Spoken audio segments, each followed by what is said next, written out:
Hello, beautiful soul! Welcome back to my channel. This is May Chan. I'm from Japan, Kabayan, Pisces. This reading is for you, March 9 to 15. Maraming salamat muna sa mga subscriber, new subscriber, cross-watcher. At sa mga bagong pasok dyan, welcome na welcome kayo sa bahay ni Ate Aimee. Salamat din sa nakataba ng puso ninyong mga comments. At sa mga nagpa-personal reading, marami pong salamat sa inyo. Kung gusto niyo na energy nyo lang talaga, ang gusto nyo makuha natin, all the details para sa personal reading ay nasa baba ng video na ito. Magkaiba ang personal reading sa general reading. Sana maintindihan nyo yon. Congrats, you have a jackpot to. Kung sa mga aspeto ng buhay mo to na magsasucess ka, kung tataya ka man, may mananalo po sa nakita ko dito. Kumbaga, may mga wish come true ka na makakamit this time. Congrats! Kung sa aspeto ng buhay mo yan, congratulations, Pisces. Try nyo. May wish come true ka, oh. Pisces. Tandaan nyo, maaring tayo is a vice versa. Energy mo, energy ng person mo, energy ng malapit sa puso mo, nangyayari, or mangyayari pa lang. Use your own intuition, luwakan natin ang ating isipan. Pag hindi naman tumugma at hindi nag-resonate sa inyo, irespeto na lang natin kung kanino ang nakukuha kong energy. No? This is only a guide. Huwag kayo masyadong maaapektuhan.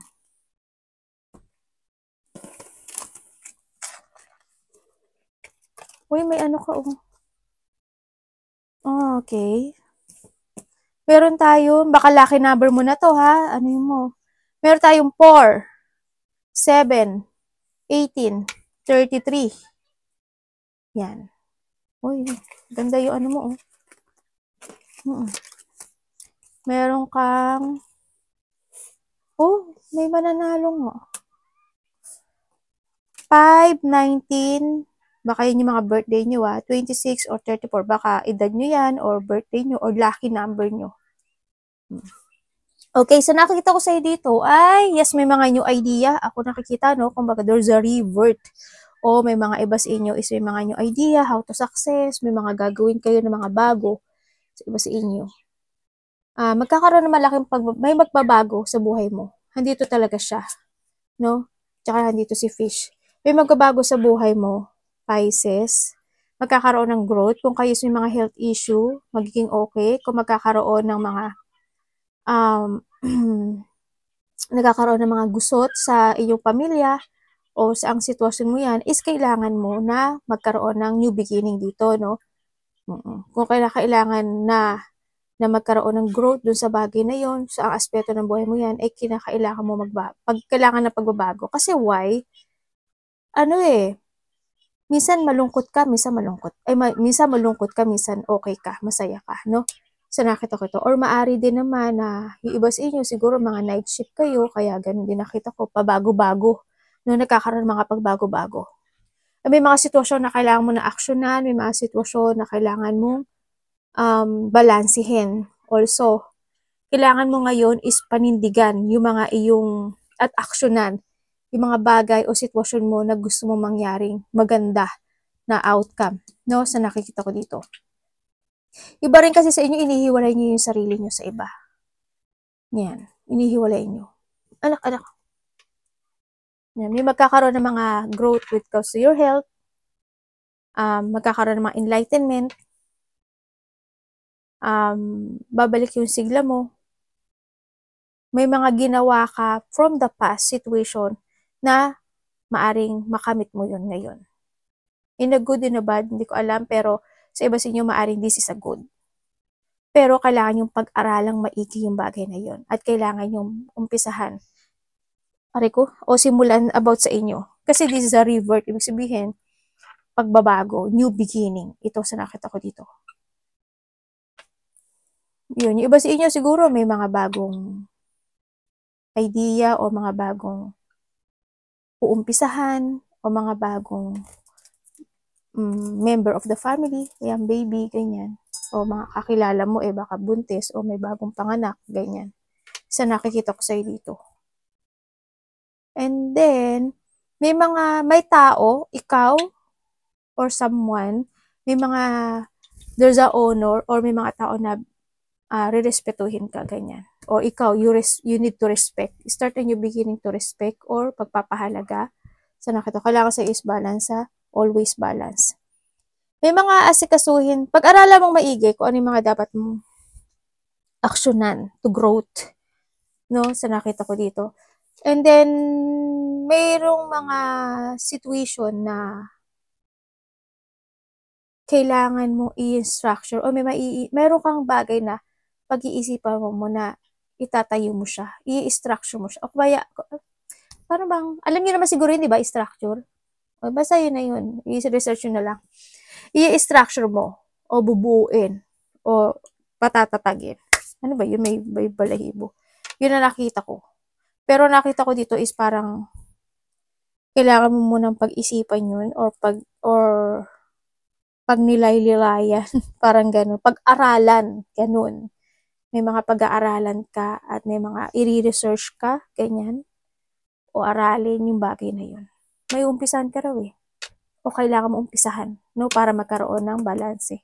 Kailangan mo manindigan na magiging okay ang lahat.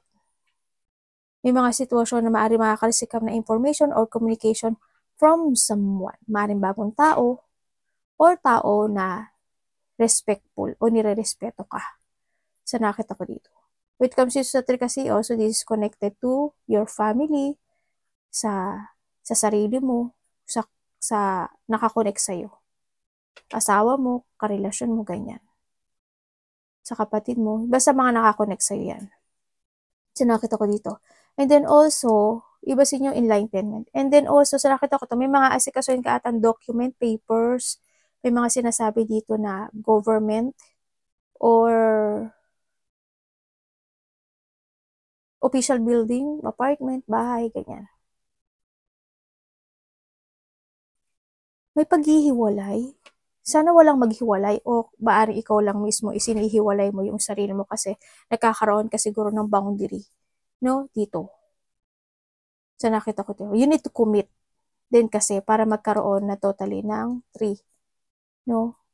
Kung magandang outcome, umpisahan mo para magkaroon na ng magandang outcome, yung situation. Pag-isipan mong maigi yung mga bagay-bagay na yun.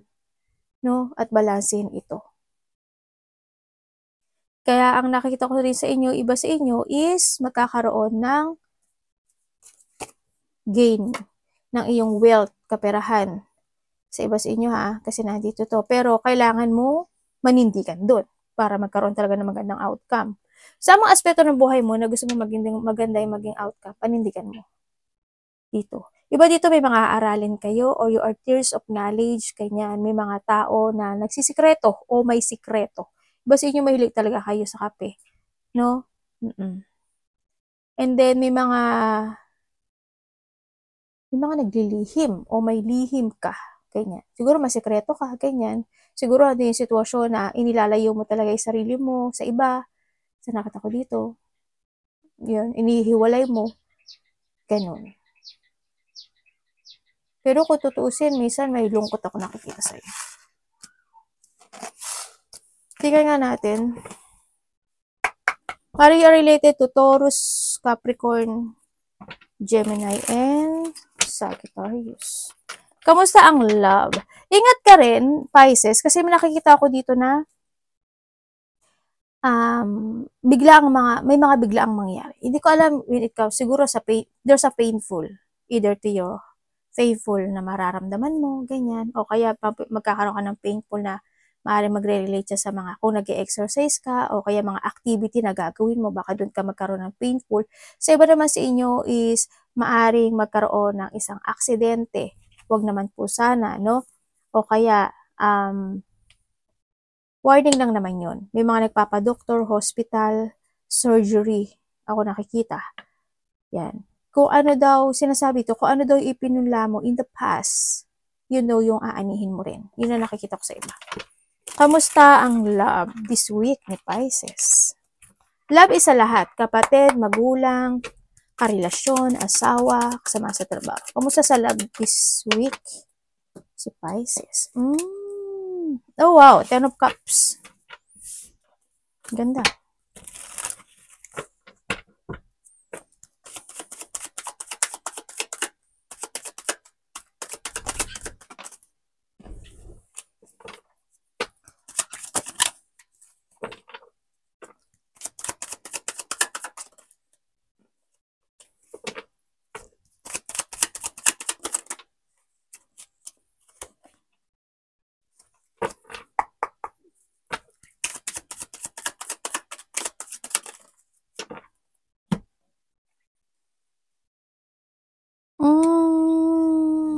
Okay, 50-50 to ah. When it comes to a love, alam mo yung nakikita ko sa'yo, when it comes to a love, parang you feel, napoprostrate ka. Napoprostrate ka. Nandito yung sitwasyon na you feel alone o talagang nandito talaga ikaw sa sitwasyon mo na inihiwalay mo kasi yung sarili. Alam mo why? Bakit ka nagkakaroon ka ng frustration or nagkakaroon ka ng nafo-focus ka in a painful situation? Ikaw rin yung naglagay sa sarili mo doon. Kasi why? Maaring inihiwalay mo yung sarili mo sa iba. Sa family mo, sa mga mahal mo sa buhay, o kung sino man yung karelasyon mo. No? Sa nakita ko dito. Kumbaga nandun yung sitwasyon na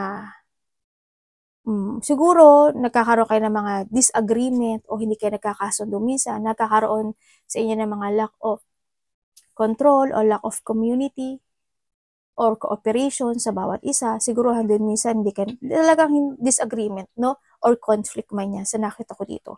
Kasi, pero ang nakita ko sa'yo, maring vice versa tayo, maring ikaw rin kasi naglagay sa sarili mo ito. Kasi, why? Ang nakikita ko dito, parang you feel alone, ganyan.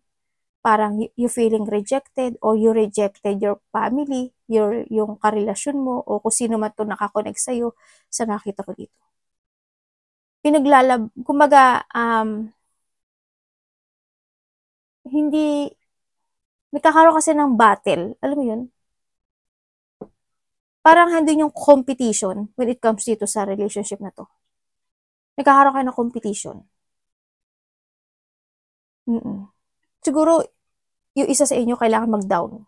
No, ang nakikita ko dito. Or, kailangan talaga na Pisces, if ever na ikaw to kailangan mo talaga na magkaroon ng revert or pagkakaroon ng new beginning into your life para magkaroon na ng 3. Kasi etong si 3 is ito yan, si 10 of Cups.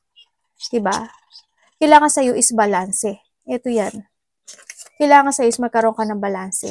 Relationship. Ito, pag-isipan mong maigi kung ano yung mga bagay o sitwasyon na yon na kailangan mo i-change dito. Para magkaroon ng mag-fit kayong lahat sa nakita ko dito. Kasi kailangan dito dapat no competition. Dapat dito is pagkakaisa. Teamwork kayo, di ba? Ganun dapat. Hindi yung hindi ko naman sinasabing mali ka, no? Ganyan. Kumbaga, if you want to start a new beginning dito sa relationship na to at gusto mo magkaroon ng 3 or growth in this relationship, huwag nang magbalikan. Kasi ikaw ganito, kasi ikaw ganyan. Tapos sasabihin sa'yo na kabila, di ba ganun ka rin? Di ba ganun ka rin? No, is no. Kalimutan yung lahat, mag-resetting kayo, mag-new beginning kayo sa nakita ko dito. Alisin yung mga ego, no? Alisin yung ego. Kumbaga, huwag pataasan ng ego. Huwag makipagkumpetensya. Kasi hindi matatapos to. No? Yun ang nakita ko dito. Kasi yung nakikita ko sa'yo, Pisces, when it comes to a relationship, kahit yung nabasa ko sa'yo na sa nakaraan na linggo, yung ano ba yun, yung kaliwanagan when it comes sa pag-ibig, family ang lumalabas sa'yo. Hindi ko alam why. Balikan mo yun, family ang lumalabas sa'yo doon. Siguro iba ako, nakakonect siya sa relationship, pero lumabas din kasi doon yung family. May connection ang family when it comes to a love sa'yo. Tingnan natin ang money mo this week. Anak! Ano na namang kalokohan yan? Ko talaga. Money. Kamusta ang money ni Pisces this week? Oh, dami. Kamusta ang money this week ni Pisces? Dasa, no?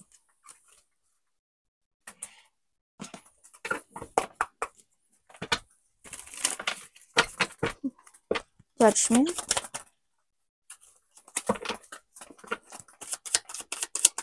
Money.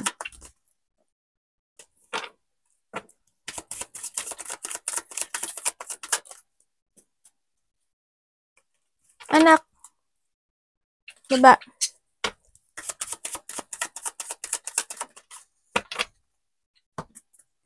Okay. When it comes to your money, there's a burden, sa nakita ko dito, nagkakaroon ka ng struggle. When it comes to money, medyo negative itong nakikita ko sa'yo. Medyo siya, may mga pag-aalala ako nakakita sa'yo. no? O kaya andito yung sitwasyon na medyo may delay to success, no? Ako nakikita. May mga paano mo siya magiging okay? Kasi andito naman si Sun, andito si Fish, 'di ba? Pero andito rin kasi to, 'di ba? Sabi ko sa inyo andyan siya. Oh. Tapos andito rin si Change. Yan. Kailangan ganyan eh.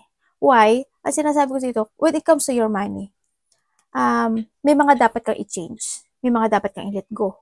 May mga dapat kang ibahin na desisyon. Or kailangan mong magkaroon, or you need to be aware sa paggastos mo sa pera. Kasi alam mo sa sarili mo, paano mag-success yung pera mo o lumago. Alam mo sa sarili mo paano mag-ipon. Alam mo sa sarili mo na kung bakit ka nahihirapan when it comes to your money. No? Oo, mahirap, pero pilit mong binubuhat yung hirap na yon. Pilit mo na pinaglalabanan na maging okay ang lahat dito sa when it comes to your money. Pero handin pa rin yung minsan nai-stress ka, minsan nag-aalala ka, ganyan.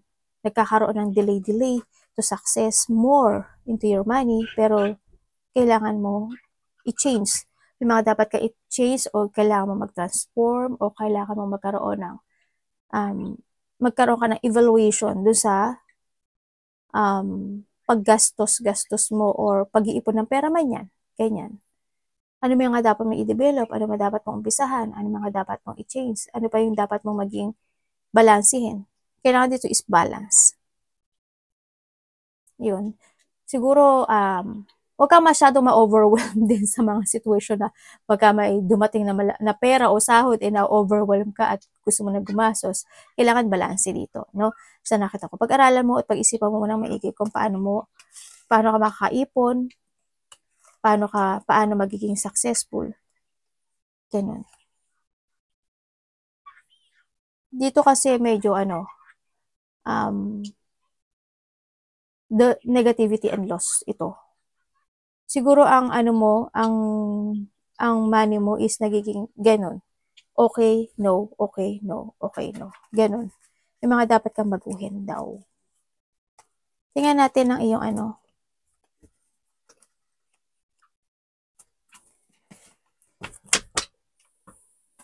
Kamusta ang health ni Pisces?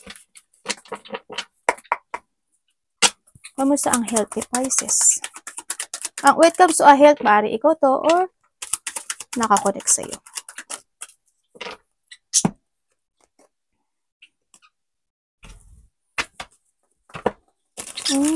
Dalawa. When it comes to a health. May babae at lalaki ako nakikita.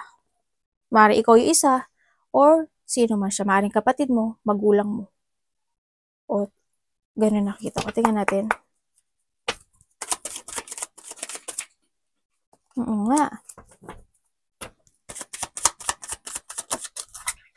Ba? Medyo hindi maganda yung health issue hindi maganda. When it comes to health, may mga problema. Mayroon dito mother figure.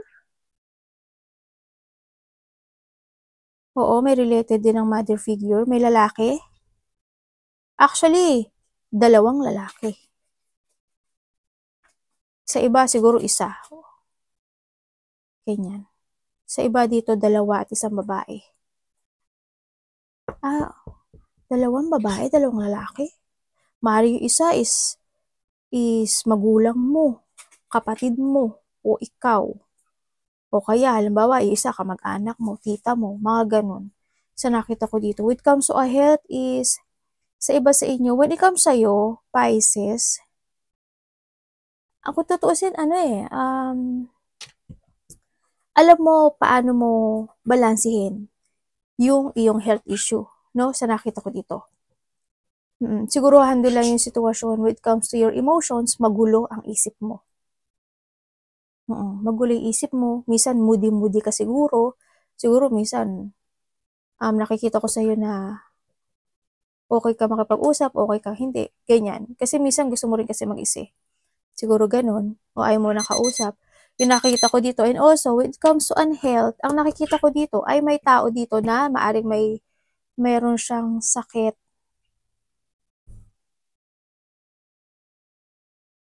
sa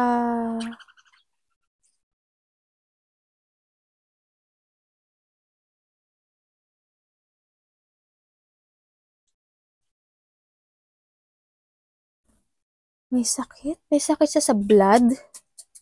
Blood, air, o baka mahirap huminga, o kaya may taong anemic, may tao na may health issue when it comes sa kanyang dibdib, bandang dibdib, ganyan. Yun ang nakikita ko. Tapos yung iba is to a voice, to a throat, o sa ear, ganyan. Kung ano yung mga sakit na related to, yun ang nakikita ko. Pero hindi healthy eh. Ito nakikita ko may mga issue sa health. Yung isa dito, danger. Kasi why? Siguro yung isa, marami siyang sakit. May isang danger, niya, may danger health issue yung isa dito sa inyo. Kung sino man siya. Tingnan natin ang opportunity ni Pisces.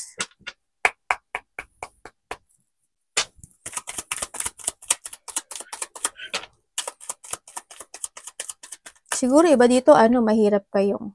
Yun nga, basta related to a throat, to a paghinga, sa air, ganyan, related to blood, to dibdib, ganyan. Sa nakita ko to. Yun. Opportunity ni Pisces. Kung sino man siya sa inyo.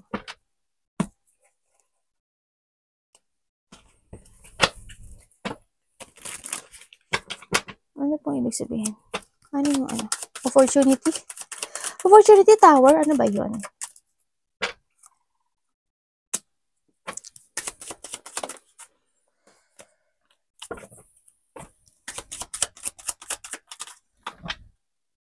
Okay, when it comes to an opportunity, balik. Hindi ko nakita. Kaya pa sabi ko, hindi ko makita. When it comes to an opportunity, ano ba kala ko, ano yan?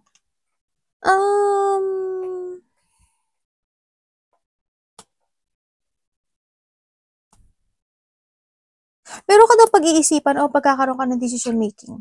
Yes, there's a project. Ako na nakikita. May project. Ako na nakikita. Ngayon, sa'yo, na kahit mahirap siya, hindi mo siya kayang bitiwan.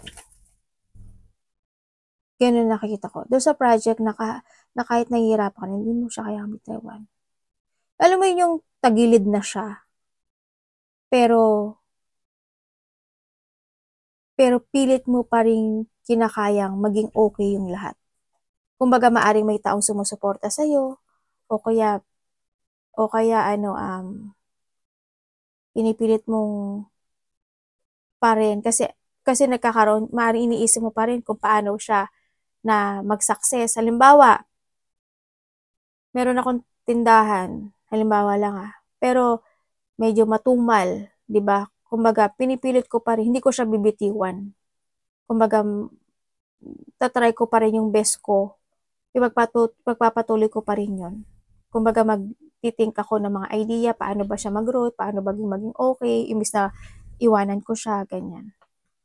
Nagpapakatatag ka dun sa project na yun. O may mga gagawin ka na project na maaring mahirapan ka, na gagawin mo ang lahat para doon. Para hindi bumaksak o hindi siya mag-collapse doon. Sa iba naman sa inyo is maaring sa ngayon ay may gusto kayong gawin na project kaso medyo kulang kayo sa pera, ganyan, pero hindi ka bumibitiw doon sa gusto mong gawin. Kumbaga baka nag-iipon ka pa lang ng money para umpisahan yung project na yun. Yun ang nakita ko sa iba. Arigatou naman, God bless.